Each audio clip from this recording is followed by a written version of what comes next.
I never imagined dinner could feel like a battlefield. I sat there, my silk blouse slightly wrinkled from the car ride, staring at the gleaming chandelier above, trying to keep my hands from trembling. My sister, Lisa, across the table, was smiling that insufferable, I'm in control smile, oblivious to the storm brewing in me.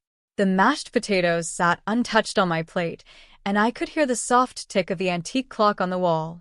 My phone buzzed against the table.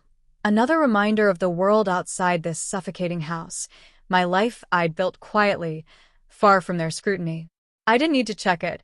I already knew it was a message from my lawyer confirming my lease transfer was finally processed. The irony wasn't lost on me. Lisa leaned forward, her voice sweet, laced with sarcasm. Are you sure you can manage on your own?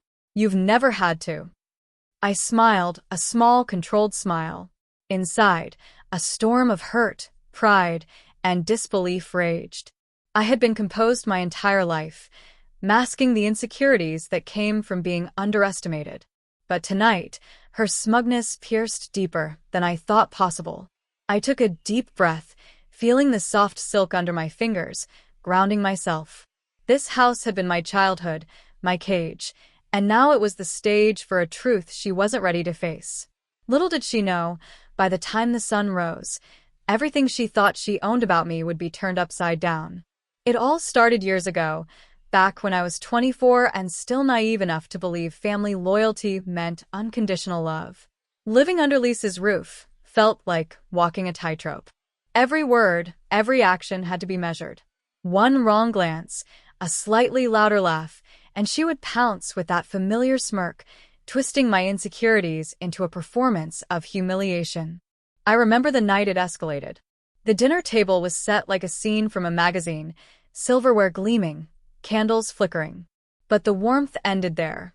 Lisa had been on edge all day, her voice sharp, her words sharper. I was sipping water, trying to keep my emotions in check, when she dropped the bomb. You know, you're lucky I even let you stay here this long, she said, tapping her perfectly manicured nails against the table. Honestly, maybe it's time you realize this isn't your place anymore. My heart stopped. The words hung in the air like thick smoke. I couldn't speak. My hands shook under the table. I felt that familiar lump rise in my throat. The air smelled faintly of roasted chicken and burnt toast, but all I could notice was the coldness radiating from her. Then she slid a white envelope across the table. Consider this formal, she said, the smile still plastered on her face. Eviction notice. I stared at it, incredulous. My sister, my family, my home, all evaporated in one cruel gesture. But even in that moment, a flicker of defiance sparked inside me. I remembered what Grandma used to say when life felt impossible. The world doesn't hand you freedom. You take it, one step at a time. I clutched her old silver locket in my pocket, the one she had given me on my 18th birthday. It had always been a talisman, a reminder that strength wasn't always loud. It could be quiet, unwavering, and patient. I left that dinner with my head high, swallowing tears, my heart pounding, the taste of betrayal bitter on my tongue. That night, I packed a small bag, kissed the walls that had seen my childhood, and stepped out into the unknown. I didn't have a plan, not really, but I had resolve. And I had that locket, a tiny anchor reminding me that I was capable of building a life on my own terms. Leaving that house was like stepping into a different universe. The streets I walked were unfamiliar, the apartment I rented was tiny and bare, and every penny I earned seemed to vanish the moment it touched my hands. I worked multiple jobs, coffee shop shifts before sunrise, administrative temp work during the day, and freelance writing late into the night. Exhaustion was constant, and doubt whispered in every quiet moment. Could I really build a life alone? Then came Emily. She was everything I wasn't yet. Confident, respected in her field, unflinchingly bold. I met her at a networking event, my portfolio clutched to my chest, shaking from nerves. She looked at me like she could see through every layer of hesitation. You have potential, she said. You just need direction. Her mentorship was transformative. She taught me to navigate negotiations, to trust my instincts, to take risks I would have once shied away from. I remember nights hunched over my laptop, the glow of the screen illuminating my determined face, the smell of instant coffee thick in the air, every client email answered with painstaking care. The first time a major client trusted me with a project, I couldn't believe it. I'd imagined the moment 100 times as a dream, but now it was real. I kept my successes quiet from my family. Social media posts were minimal, occasional vacation photos, a coffee shop snapshot, nothing that revealed the life I was quietly constructing. They had underestimated me for so long. I wanted to savor this growth privately, without fanfare or judgment. My apartment slowly became a reflection of my personality. Framed art I had bought with my first freelance earnings, books stacked on every surface, a soft rug that made the space feel like home. Every milestone was a victory over the past I had left behind. The first profit I saved without borrowing, the first paycheck that let me buy a proper winter coat, the first small celebration with friends who knew my journey intimately. Each was a reminder that my worth was not tied to their approval. And yet, I never let the hurt fully go. It fueled me, sharpened me. I remembered that locket from Grandma, always clasped around my neck, a quiet talisman. Every time I felt insecure or overwhelmed, I touched it, remembering her words, "You take freedom, one step at a time." And that's what I did. One step at a time, I built a life that Lisa couldn't imagine, one she had tried to steal from me in a single cruel gesture. I became invisible to them, a ghost in their world, quietly accumulating achievements, building confidence, and mastering the art of self-reliance. And while they assumed I was struggling, I was silently preparing for the day I would no longer be underestimated, the day I would finally turn the tables. The invitation to my apartment was my idea, a casual brunch that felt harmless enough. Lisa had called, her voice syrupy, inviting me to catch up. I agreed, though every fiber of my being buzzed with anticipation. I had spent years building this life quietly, and now it was time to let them see. When they arrived, the first thing they noticed was the apartment itself. I had carefully curated every detail. The walls were lined with contemporary art, framed pieces I had purchased with my first real profit. A polished oak desk stood near the bay window, overlooking the city, papers neatly stacked, awards displayed subtly, evidence of a woman who had quietly conquered her world. Lisa's eyes widened. Her husband, Mark, stepped back, fumbling with the doorframe. They were expecting the frail, struggling version of me, not the confident woman who now stood before them, heels clicking against the hardwood floor, shoulders squared, a calm smile playing on my lips. "Wow," Lisa whispered, though I could hear the disbelief in her voice. This is different." I poured coffee, watching her try to absorb the transformation. Every gesture I made radiated ease and control, the subtle signs of someone who had fought silently and won. The locket from Grandma glinted against my collarbone, an emblem of my resilience. I decided to let them stew for a moment, letting the silence underscore the truth. "You know," I began, letting my voice be soft but deliberate, "for years I lived under your rules, believing that staying close meant I was loved. But I learned that love sometimes isn't enough to protect you from cruelty." Lisa's lips parted, words failing her. She looked at me like she was seeing a stranger in her sister's body. "I moved out," I continued, "and I built something for myself. Something you couldn't imagine because you were too busy trying to control me." I gestured to the desk. "That company you've heard me mention casually? It's mine. All of it. My name on every contract, my vision in every decision. And yes, my net worth now exceeds anything you thought you knew about me." Mark's jaw slackened, and Lisa's hand went to her mouth. I could see the guilt and shock battling with their pride. "I kept this quiet," I said, leaning slightly against a counter, "because I didn't need approval from the people who tried to erase me.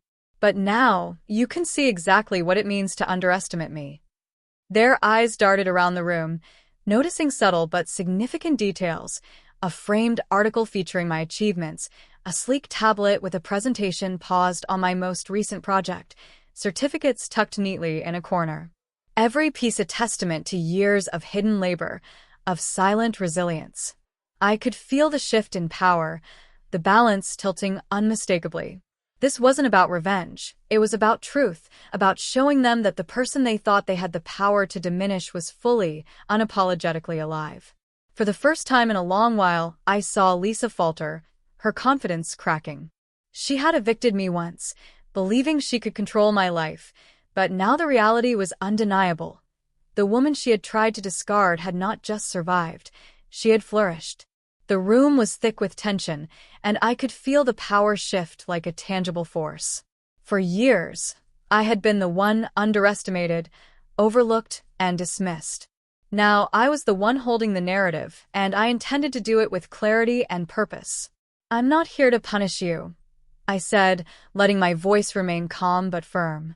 "But if you want to be part of my life moving forward, there are conditions. Boundaries. Things you need to understand." Lisa's eyes widened, her mouth opening as if to protest, but I raised a hand. "No interruptions. Listen first." I started with her. "Lisa, you need to confront why you tried to control me and understand how harmful that was. No more belittling, no more manipulative behavior. If you want a relationship, it has to be honest, respectful, and equal. You have to apologize, not just say the words, but mean them, and then show it through your actions." Mark looked unsure, shifting from foot to foot. "And you," I continued, turning slightly to him, "you've enabled this for years.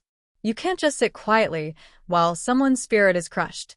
If you want to be involved in our lives, you must learn to support, to recognize growth, and to encourage independence rather than suppress it." Then I addressed the broader lesson, one that included both of them. We're allowed to grow. We're allowed to succeed without fear of judgment. I won't be part of a family that thrives on humiliation or control. But I will support you if you commit to changing, if you choose to pursue your own dreams without trying to dictate mine. I paused, letting the weight of my words settle. The locket around my neck glinted in the light, a quiet reminder of resilience and the values Grandma instilled in me. Every word I spoke came from that place, strength tempered with compassion, power paired with fairness. Lisa swallowed hard. We didn't realize," she stammered. I could see the beginnings of reflection in her eyes, the first sparks of accountability. I leaned back slightly, letting the silence carry the gravity. "You'll need to prove your commitment. Words aren't enough anymore. I want to see change, genuine effort. And if you can do that, there's a place for you. But until then, the past doesn't define me, I do." By the time brunch ended, the energy in the room had shifted. They were no longer in control. They were observers, forced to reckon with the woman I had become. I had delivered the truth, drawn the line, and made it clear that love without respect wasn't enough. And yet, even as I held the upper hand, there was no malice. This wasn't about revenge. It was about balance, justice, and the quiet power of someone who had reclaimed her life. I could feel a small smile tug at my lips as I realized, for the first time, I had offered them a chance, not to control me, but to grow alongside me. Weeks passed after that brunch, and the change was subtle but undeniable. Lisa didn't transform overnight, no one does, but I could see her trying. The sharp edges of her comments softened. She asked questions instead of offering unsolicited advice. Mark began to speak up when he saw injustice, and they both made small, meaningful gestures that showed they were learning to respect boundaries. I watched them from a distance at first, cautiously optimistic. I reminded myself that growth is messy and imperfect, but even small steps mattered. And for the first time in years, I felt a quiet peace settle over me. My home, once a battlefield, was now a sanctuary, a place where I could reflect and celebrate my journey without fear of judgment. One evening, I held Grandma's locket in my hands again, turning it over between my fingers. I thought about her words, "The world doesn't hand you freedom. You take it, one step at a time." Every moment of struggle, every late night of doubt and determination had led me here. The locket wasn't just a symbol of resilience anymore. It was a testament to what I had built, quietly but deliberately, for myself. I realized then that this wasn't only about Lisa or Mark, it was about me. About the woman I had become, resilient, independent, and capable of facing betrayal with dignity. I had survived, yes, but I had thrived. I had reclaimed my story and set the terms for the relationships I valued. Sitting by the window, the city lights twinkling below, I felt a swell of gratitude, not for the hardships themselves, but for the clarity they brought. I had discovered that true strength isn't just about winning. It's about creating boundaries, making choices, and nurturing growth for yourself and those around you, if they're willing to meet you halfway. I clasped the locket against my chest and whispered softly, almost as if sharing a secret with Grandma. I did it. I'm free. And I built this life on my own terms. A gentle smile tugged at my lips. For the first time in years, I felt fully seen, not by my sister, not by anyone else, but by myself. And that was more powerful than any eviction, any insult, any attempt to control me could ever have been.